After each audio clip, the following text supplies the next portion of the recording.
메마름도 생명으로 변화될 수 있다라는 제목으로 같이 하나님 말씀 나누겠습니다. 우리가 살아가면서 이 고통, 많은 역경과 시련을 겪을 때가 참 많습니다. 그런 고난을 당하게 될 때 누구나 다 절망하기가 쉽죠. 절망은 죽음에 이르는 병이다, 그런 말이 있습니다. 사람이 절망의 깊은 침체 늪에 빠지게 되면 자기도 모르게 죽음에 이를 수 있게 된다라는 거죠. 그러니까 상황이 안고 있는 그 심각성은 10인데 그 상황보다도 더 크게 부풀려서 이제 모든 게 끝났어, 모든 게 이제 끝이야, 이렇게 생각하면서 사실보다 더 크게 절망하고 낙심한다라는 말이 있죠. 낙심, 마음이 이렇게 맥이 풀리고 마음이 상한다, 낙심한다. 근데 성경에서는 낙심하지 말라 이렇게 말씀하고 있고요. 예수님도 근심하지 말라, 낙심하지 말라, 그런 말씀 많이 하셨습니다.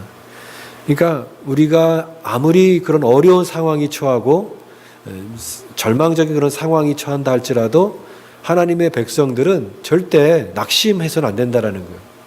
아무리 캄캄하고 아무리 어려운 상황이라 할지라도 결코 소망을 잃어서는 안 된다. 에스겔을 우리가 보게 되면 에스겔이 처한 이 상황이 굉장히 그 절망적인 그런 상황에서 사역했던 그런 사람이 바로 에스겔이다라고 얘기할 수가 있습니다. 우리가 에스겔의 비전, 에스겔의 환상을 얘기하지만 그 가장 어두운 시기가 바로 에스겔이 사역했던 그런 시기가 아닐까.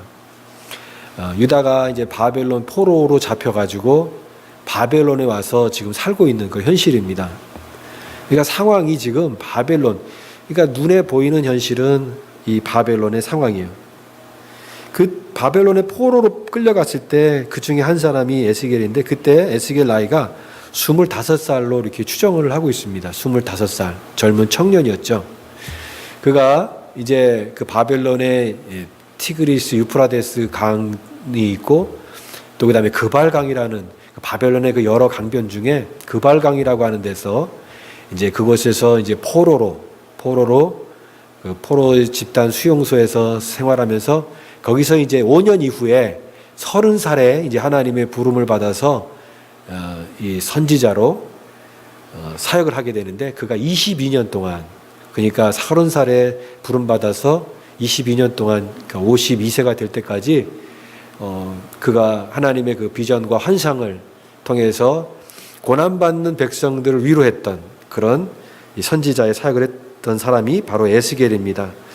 가장 절망적인 상황에서, 그렇지만 비전을 통해서 하나님의 회복을 항상 꿈꿨고 하나님의 계시와 환상으로 소망과 위로를 전했던 그 사람이 바로 에스겔. 그러니까 에스겔의 삶 자체가 하나님의 그 소망의 메시지고 회복의 메시지가 되고 있는 것입니다.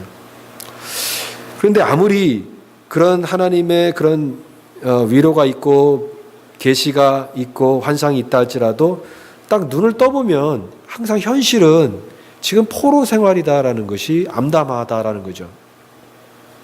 눈에 보이는 현실, 그 절망할 수밖에 없는 지금 현실이 바로 에스겔 37장이 처한 그 삶의 자리입니다. 아무리 그런 믿음과 그런 환상과 비전이 있다 할지라도 눈에 보이는 것은 현실은 참 이 부정할 수 없는, 우리의 믿음을 연약하게 하는 그런 현실의 문제가 있다라는 거죠. 우리가 살아가면서 믿음 얘기하고 소망 얘기하지만 막상 이 현실의 뚜껑을 탁 열고 그 뚜껑에 딱 대할 때 우리의 믿음이 이렇게 작아지는 경우가 얼마나 많습니까? 우리의 소망이 굉장히 큰 줄 알았는데 현실을 극복하지 못하고 현실에 눌려가지고 우리의 믿음이 전혀 영향력 발휘하지 못하는 그럴 때가 참 많다라는 거예요. 바로 에스겔 37장 1절 말씀도 바로 이스라엘 백성, 유다 백성들이 처한 그런 상황들에 대한 그런 모습을 보게 되는데요. 1절 말씀, 2절 말씀을 같이 한번 읽어보겠습니다. 시작. 여호와께서 권능으로 내게 임재하시고 그의 영으로 나를 데리고 가서 가운데 두셨는데 거기 뼈가 가득하더라. 나를 그 뼈 사방으로 지나가게 하시기로 본즉 그 골짜기 지면에 뼈가 심이 많고 아주 말랐더라. 지금 에스겔이 환상을 통해서 보는 것은 가득한 뼈입니다. 가득한 뼈가 상징하는 것은 절망적인 그런 상황이다라는 거죠. 그 마른 뼈들이 거기에 가득했다. 근데 그 2절 말씀에 보니까 그 골짜기 지면에 뼈가 심이 많고 아주 말랐더라 그랬죠. 이것은 바로 이스라엘이 처한 에스겔이 보여주는 소생할 가능성이 전혀 없는, 모든 희망이 다 사라진 그런 이스라엘의 영적 상태, 또 이스라엘의 상태를 상징하는 그런 것이 바로 이 마른 뼈, 그 뼈가 정말 무더기 같이 모여 있는 그 상황이 안고 있는 그런 모습입니다. 근데 이 아주 말랐더라라고 하는 단어에 또 우리가 또 생각을 하게 됩니다. 아주 말랐더라.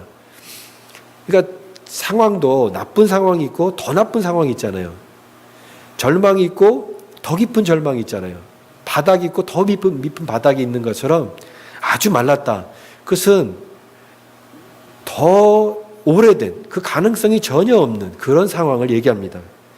죽은 지 오래 지나서 가망성이 전혀 없는 상태, 그게 바로 현실의 상황이다라는 거죠. 제가 교회 사역을 하면서 많은 성도님들을 만나고 또 같은 이제 목회를 하시는 목사님들도 많이 교제를 하면서 또 제가 이제 그런 문제를 겪으면서 느끼는 게 뭐냐면은 사람이 이게 고난을 처음에 겪게 되면 처음에는 초기에는 많은 사람들의 위로가 있다라는 거예요. 잘 될 거야. 기도해 줄게. 그런데 그 고난이 계속 길게 되면은 점점점 그렇게 옆에서 위로해 주고 함께 해 주는 사람이 한 사람 한 사람씩 떠나게 되는 거예요. 그래서 더 오래되잖아요. 그러면은 거의 사람이 안 남습니다. 혼자 남는 거죠. 그 영적인 침체를 깊이 겪게 될 때 어떤 느낌이 드냐면, 아, 혼자구나. 아무도 내 주변에 없구나. 이런 깊은 영적 침체에 빠지게 되면 마치 밑바닥이 없는 것 같은 그런 침륜에 깊이 빠지는 그런 경우가 있습니다. 영적인 고립이죠.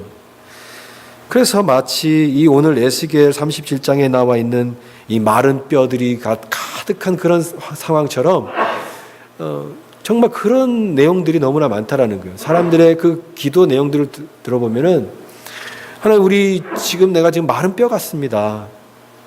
우리 가정이 지금 뼈가 다 말라갑니다. 참 힘들어하는 사람들의 그 내용의 대부분은 지금 뼈가 마르고 있다라는 거예요. 다 우리 상황들이 지금 다 말라 비틀어져서 이렇게 심이 많고 아주 마른 그런 상황이다라는 것입니다.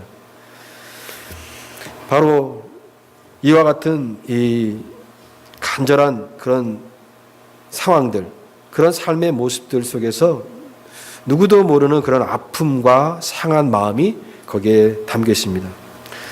그런데 우리가 오늘 말씀을 통하여 우리가 깨닫는 것은 뭐냐면, 우리가 평범한 일상적인 삶 속에서 이 하나님의 뜻을 발견하지 못하다가 굉장히 깊은 인간의 고난 속에서 어떤 깊은 어떤 이 고통의 순간을 통해서, 절망적인 상황을 통해서 오히려 뜻밖의 하나님의 뜻을 발견할 수 있다는 것입니다. 그리고 모든 성도의 고난 속에는 반드시 숨겨있는 하나님의 뜻이 있다고 믿습니다.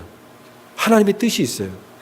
그래서 평상시에는 그걸 발견하지 못하다가 내 인생의 깊은 고난의 때에, 가장 깊은 절망의 순간 속에서 오히려 나를 향하신, 나에게 임재하시는 그 하나님의 그 뜻을 오히려 발견할 수 있는 이 뜻밖의 발견이 항상 있다. 그래서 하나님의 은혜와 하나님의 부르심의 그 소명은 우리가 전혀 예상하지 못하는 그런 사람들, 또 예상하지 못하는 그런 순간, 예상하지 못한 그 장소에서 다가올 때가 있다. 뜻밖의 다가올 때가 있다는 거죠. 대표적인 예가 저는 이 구약의 열왕기상 17장에 나와 있는 엘리야라고 생각이 됩니다. 엘리야.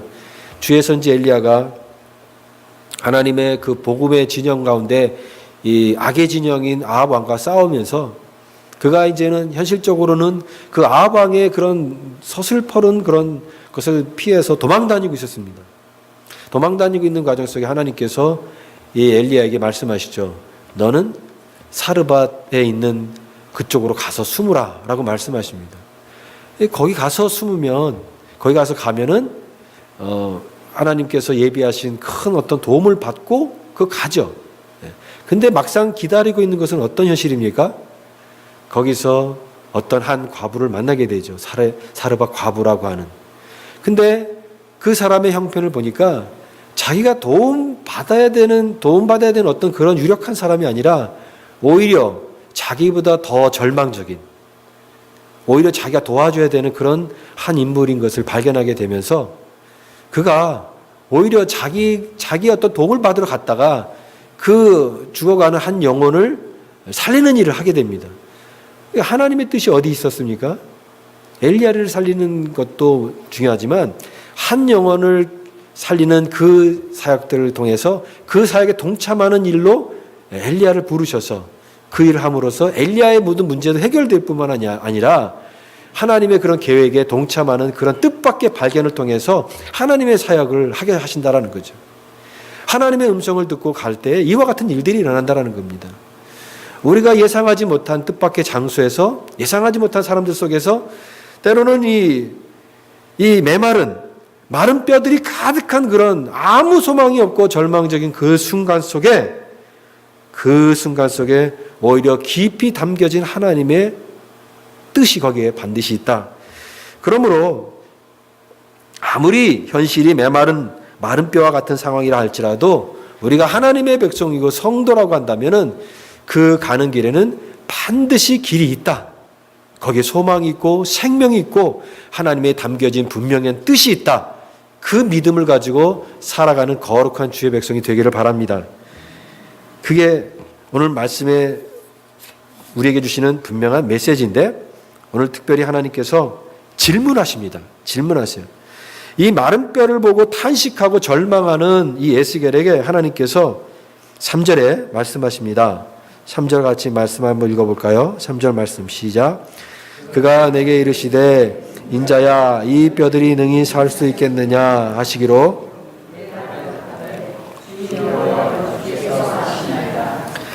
예, 주께서 아시나이다. 왜 이런 질문을 하실까요? 왜 주님께서 이 마른 뼈들이 능히 살 수 있겠느냐? 사실은 답이 나와 있는 그 질문이라고 생각이 됩니다. 이거는 인간적으로 생각할 때는 절대 살 수 없는 불가능한 일입니다. 어떻게 마른 뼈가 살 수 있겠습니까? 죽은 사람도 사는 게 어려운데 이미 죽은 지 오래된 뼈가 심히 말라있는 그런 뼈들이 어떻게 살 수 있겠습니까? 불가능한 일입니다. 근데 에스겔은 이렇게 대답합니다. 여호와여 주께서 아시나이다. 이 대답은 뭐냐면 물론 상식적으로는 불가능하지만 하나님께서 하시고자 한다면 하나님의 뜻이라고 한다면 살 줄로 믿습니다. 그래서 겸손하게 하나님의 그 주권을 인정하는 그 겸손한 대답이다라고 얘기할 수 있죠. 인간적으로 불가능하나 주께서 하실 수 있습니다. 주께서 하실 수 있습니다. 여러분 항상 성경에서는 이 질문의 형식이 많습니다. 아담아 내가 어디 있느냐. 주님께서도 너희는 나를 누구라 하느냐. 요한의 아들 시몬아 내가 나를 사랑하느냐. 근데 이런 질문들에는요 그냥 다 대답하는 것이 아니라 이 질문을 통하여서 믿음의 행동을 요구하신다라는 것이에요. 이 질문으로 끝나는 것이 아니라 대답으로 끝나는 것이 아니라 그러면 이 질문을 듣고 내가 뭘 해야 되지? 내가 그러면 어떻게 살아야 되지? 내가 그러면 어떤 사람이 되어야 되지라고 하는 이 적극적인 행동을 요구하시는 믿음의 행동을 요구하시는 그 주님의 질문인 것이에요. 살 수 있겠느냐? 이 말은 무슨 말입니까? 살 수 있다라는 것입니까? 살 수 없다라는 것입니까? 살 수 있다라는 것입니다. 반드시 살 수 있다. 살 수 있기 때문에 질문하시는 것입니다. 여러분 회복의 길은 반드시 있다. 우리가 지금은 눈에 보이는 모든 것은 아무리 절망적이고 죽음이고 답답한 상황이라 할지라도 반드시 거기에는 길이 있다. 죽는 것이 아니라 반드시 살 길이 거기에 있다. 바로 길은 보이지 않지만 반드시 길이 있다라는 것을 분명히 믿고 확신을 가지고 나아가라는 것입니다. 제가 피오리아에 왔을 때 제일 좋았던 것 중에 하나가 이 교통체증이 없는 것이 좋았습니다. 그래서 며칠 전에 시카고를 갔는데 차가 딱 막히니까 되게 낯설더라고요. 오랜만에 이게 교통체증을 경험하니까 교통체증 이런 게 있구나. 까먹었어요. 오랫동안 이렇게 전혀 이렇게 그런 거 없다가 살다 보니까. 근데 LA에서는 항상 어디를 가게 되면 항상 차들이 막혔어요. 그 차가 막힐 때마다 어떤 생각이 드냐면 답답한 거예요. 우리 인생도 마찬가지라는 생각이 듭니다. 뭔가 이렇게 시원시원하게 뚫리고 길이 착착 열리는 게 아니라 항상 뭐가 막히고 이게 풀리지 않은, 언제 풀릴지 모르는 이 정체되는 구간을 지나가는 것 같은 그런 인생의 그런 고통스러운 시간들, 기다림의 시간들이 너무나 많다라는 거예요. 그럴 때 내가 갖고 있는 어떤 이 상황들을 보게 될 때 굉장히 낙심하게 되고, 또 저도 그런 상황 속에서 굉장히 마음이 이렇게 믿음이 아니라 쪼그라드는 그런 모습을 경험할 때가 참 많았습니다. 저도 굉장히 어려운 그런 시절이 있을 때 제 그 동네에서 친한 목사님 한 분이 개척을 하셨습니다. 근데 그 개척을 하신 목사님 얼마나 믿음이 굉장히 필요했겠습니까? 이 개척교회가 참 어렵다고 하는데, 그래서 개척을 하셔서 저를 이제 만날 때마다 늘 하시는 말씀이 있었어요. 그게 이제 로마서 4장 말씀이에요. 하나님은 죽은 자를 살리시며 없는 것을 있는 것까지 부르신 하나님. 그냥 그것도 그냥 하시는 게 아니라 항상 주먹을 꼭 쥐고 하셨어요. 하나님은 죽은 자를 살리시며 없는 것을 있는 것 같이 부르신 하나님. 근데 계속 듣다 보니까 저도 막 믿음이 생기더라고요. 한번 해보실래요?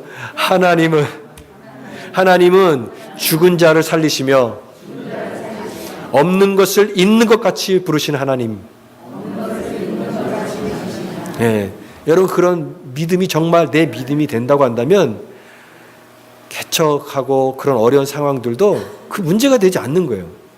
그렇지 않습니까? 아무리 그 상황이 정말 꽉 막혀 있는 상황이고 답답한 상황이라 할지라도 그 하나님이 모든 불가능을 다 역사하시는 죽은 자를 살리시는 하나님이 나의 하나님이라고 한다면 그게 뭐가 문제가 되겠느냐. 그러므로 우리가 결국은 인생은 두 가지 갈림길이라고 생각이 됩니다. 하나는 현실을 볼 거냐. 현실을 보면은 또 절망적이에요. 눈에 보이는 게 지금 이 마른 뼈와 같은 그런 상황이고 포로된 현실이에요. 그런데 이런 현실을 바라고 절망할 거냐, 아니면 또 다른 게 뭡니까? 하나님의 말씀을 붙들고 살아갈 거냐라는 거예요. 하나님의 약속의 말씀을 붙들고 이 눈에 보이는 현실에서 절망하는 그런 인생이 아니라 그 말씀을 붙들고 또 나아가고 또 살아가고 또 한 걸음 또 나아가고 또 한 걸음 또 나아가면 또 믿음으로 더 가게 하고, 그래서 한 걸음 더 나아가게 하는 그런 계속된 믿음을 가지고 한 걸음 한 걸음 절망하지 않고 나아가는, 그게 믿음의 삶이다라는 것입니다. 에스겔이 보여주는 것도 우리가 하나님의 백성이 가는 길은 지금 아무리 이런 마른 뼈와 같은 상황이라 할지라도 반드시 길이 있다. 반드시 살아날 소망이 있다. 이것을 우리에게 주는 하나님의 위로의 메시지라고 믿습니다. 지금 우리가 당장 무슨 어떤 문제가 해결되는 그런 건 아니에요. 그렇다고 해서 내가 막 돈이 없어가지고 이 돈 문제 때문에 괴로워하는데 돈이 갑자기 어디서 떨어지거나, 지금 사업 문제 때문에 너무나 괴로워하고 고통스러운데 그 사업 문제가 갑자기 확 풀리거나, 지금 내 몸이 아파서 죽겠는데 우리 가정이 막 너무 힘든데, 그런데 막 그런 몸이 막 낫고 가정에 무슨 문제가 해결되고 그렇기 때문에 뭔가 길이 펴지는 그런 것은 아니라는 겁니다. 여전히 상황은 그래요. 똑같아요. 특별히 변화된 건 없어요. 눈에 보이는 것이 그렇게 여전히 변한 것 같지 않지만, 그러나 이 에스겔 말씀을 통해서 우리에게 주시는 메시지는 뭐냐면 그게 본질이 아니다라는 것입니다. 눈에 보이는 우리가 보이는 판단하는 이것들이 본질이 아니라 궁극적인 그 성도의 궁극적인 이 본질은 뭐냐면 하나님께서 반드시 이 믿는 자의 삶을 궁극적으로 계속해서 붙들고 가신다는 이 복된 소망, 이것을 확신할 때 오는 담대한 믿음인 것이죠. 그래서 주님께서도 그런 말씀하셨습니다. 너희는 무엇을 먹을까, 무엇을 마실까 염려하지 말아라. 그 문제를 가지고 너희는 골몰하지만 그러나 내가 더 중요하게 걱정해야 될 걸 가르쳐주겠다. 너희는 먼저 그의 나라와 그의 일을 구하여라. 그리하면 이 모든 것을 너희에게 더하시리라. 그 하나님의 의에 대한 목마름, 하나님의 그 이후의 통치가 내 삶 가운데 이루어지길 원하는 그 목마름, 안타까움, 그 하나님을 찾는 그 갈급함만 가지고 있으면 나머지 것들은 궁극적으로는 다 해결될 것이다. 궁극적으로는 하나님께서 모든 것을 채워줄 것이다. 그 믿음을 가지고 오늘을 살아가라 라고 하는 그런 분명한 메시지인 것이죠. 그러므로 오늘 우리의 모습이 이런 마른 에스겔의 마른 뼈와 같아 할지라도 오늘 말씀처럼 모든 죽어가는 것들 속에 나의 생명을 공급하라. 모든 죽어가는 이 메마른 뼈들 속에 나의 생명을 공급함으로 이것들을 살려내라, 살아나게 하라 라고 하는 이런 주님의 명령을 지금 이 에스겔에게 하고 있는 것입니다. 그러므로 오늘 우리에게 가장 중요한 것은 뭐냐면 하나님을 찾는 이 갈급함이 내 심령 가운데 있느냐. 어떤 상황이 변화되고 어떤 상황이 좋은 쪽으로 나한테 유리되고 전개되는 것에 우리가 첫 번째 초점을 맞췄다고 한다면 그것이 아니라 내 마음 중심이 지금 하나님의 그런 은혜에 대한 갈급한 마음을 가지고 하나님을 바라보고 있느냐, 그 중심을 먼저 바라보는 그런 마음을 갖고 있으라. 그러면 마른 뼈와 같은 우리의 심령 가운데 하나님의 생명을 의지할 때 진정한 회복이 시작되어진다라고 하는 것입니다. 오늘 그래서 이제 에스겔에게 주님께서 이 말씀을 대언하라고 하십니다. 9절 말씀 우리 6절 말씀과 9절 말씀을 같이 한번 읽어보겠습니다. 6절 말씀 시작. 너희 위에 힘줄을 두고 살을 입히고 가죽으로 살아나리라.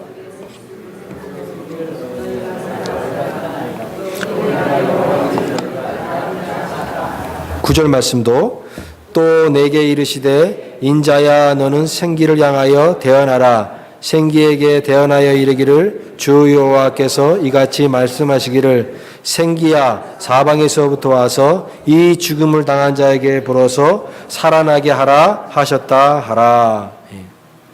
정말 눈에 보일 때는 불가능해 보이고 절망할 수밖에 없고 낙심할 수밖에 없는 그런 모습인데 누가 그런 시도를 하겠습니까? 그러나 믿음은 그것을 순종하게 하고 계속해서 그런 믿음의 씨를 뿌리게 한다라는 것입니다. 이에 내가 명령하니 그 명령을 따라 대언하니 대언할 때 소리가 나고 움직이며 이 뼈 저 뼈가 들어맞고 뼈들이 서로 연결되더라. 여러분 한번 생각해 보시죠. 얼마나 무서운 장면이기도 하고 얼마나 놀라운 장면이니까. 이 죽은 마른 뼈들이 철커덕철커덕 하면서 뼈들이 막 붙어나는데 여기 이 회복이 막 되는 게 엄청난 역사가 되는 거예요.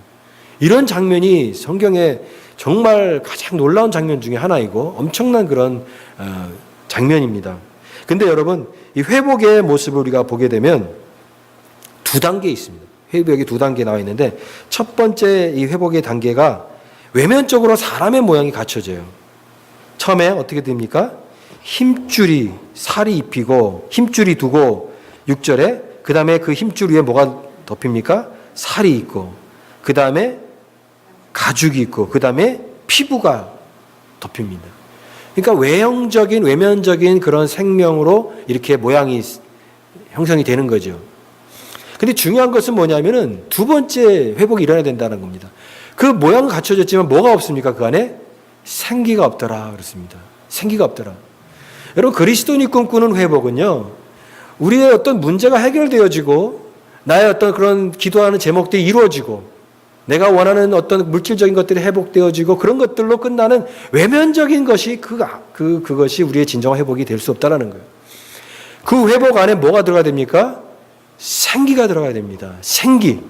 그 생기는 창세기에 2장 1절에 대초에 하나님이 흙으로 사람을 지으사 그 코에 생기를 불어넣으신 그 생기예요. 그 생기를 불어넣을 때 사람이 생명이 된지라 그랬습니다.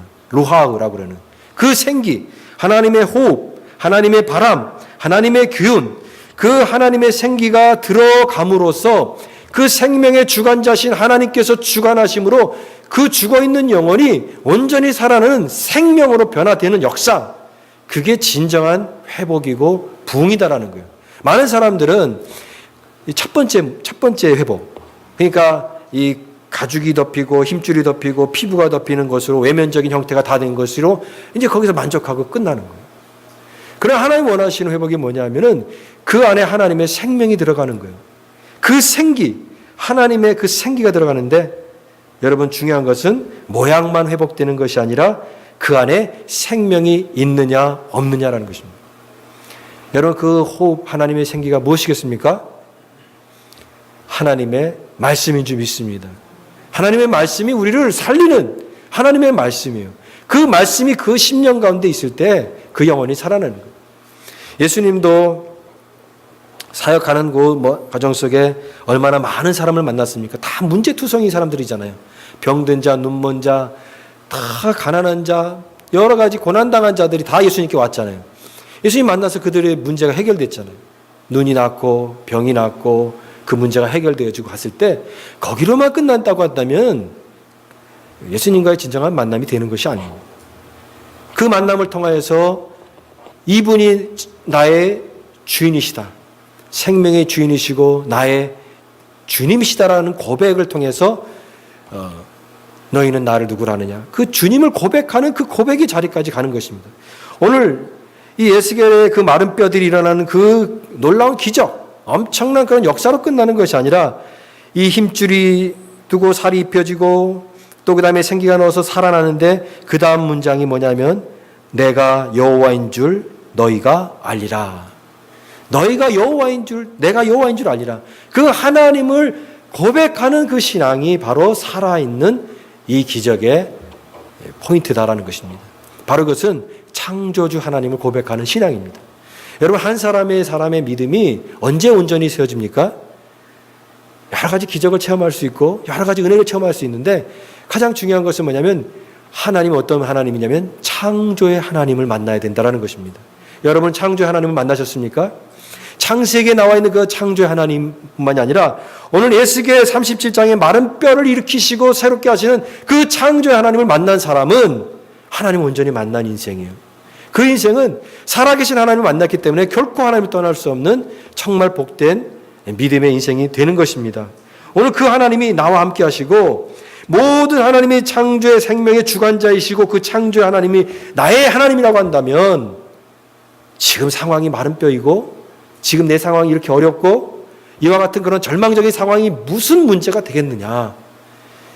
이 상황 속에서도 나는 소망을 노래할 수 있고 하나님을 향한 그런 감사의 고백으로 이 마른 뼈들 향하여서 담대하게 태어날 수 있는 그 믿음으로 고백할 수 있는 것, 바로 그것이 오늘을 살아가는 우리의 신앙과 믿음이 되어야 되는 줄 믿습니다.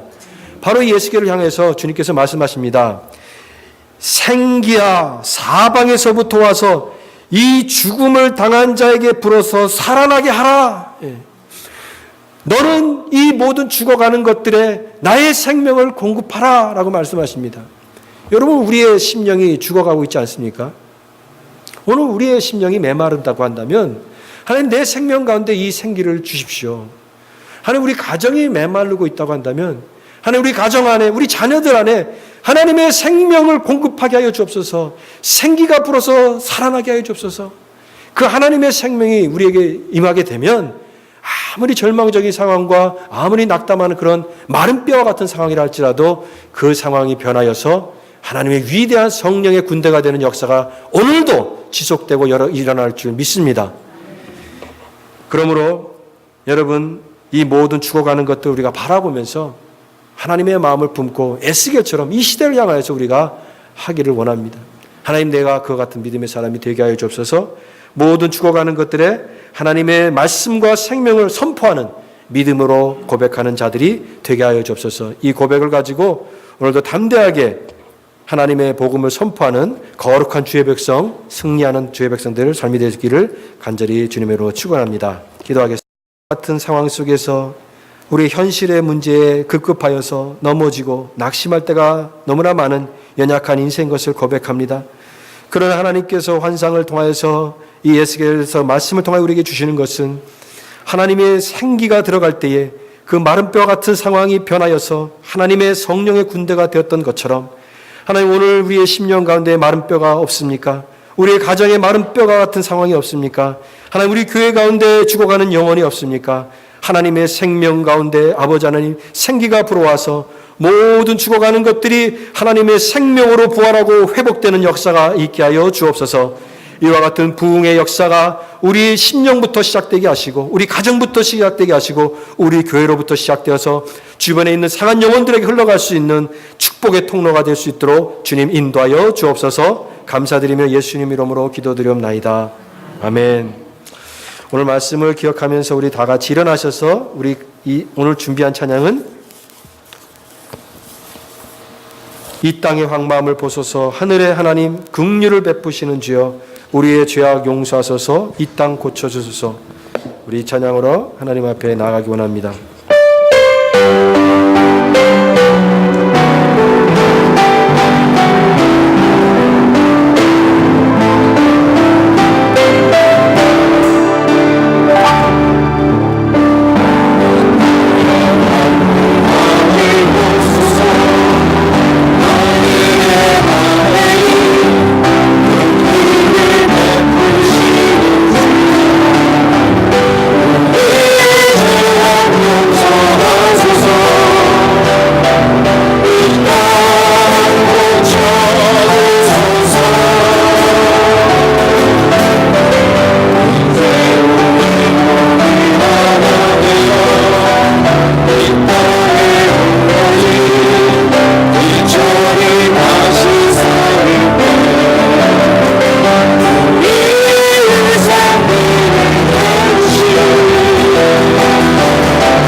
예수 그리스도의 은혜와 하나님 아버지의 무한하신 사랑과 성령님의 감화 감동 역사 충만 교통하심이 마른 뼈와 같은 암울한 상황 속에서 하나님이 주신 비전과 말씀을 통하여 새로운 생명으로 살기를 다짐하며 그 생명을 많은 죽어가는 것들에 선포하며 살기를 다짐하는 거룩한 주의 백성들 머리머리 위에 그들이 섬기는 가정과 직장과 자녀들 위해 이제로부터 영원토록 함께 하시기를 간절히 축원하옵나이다. 아멘.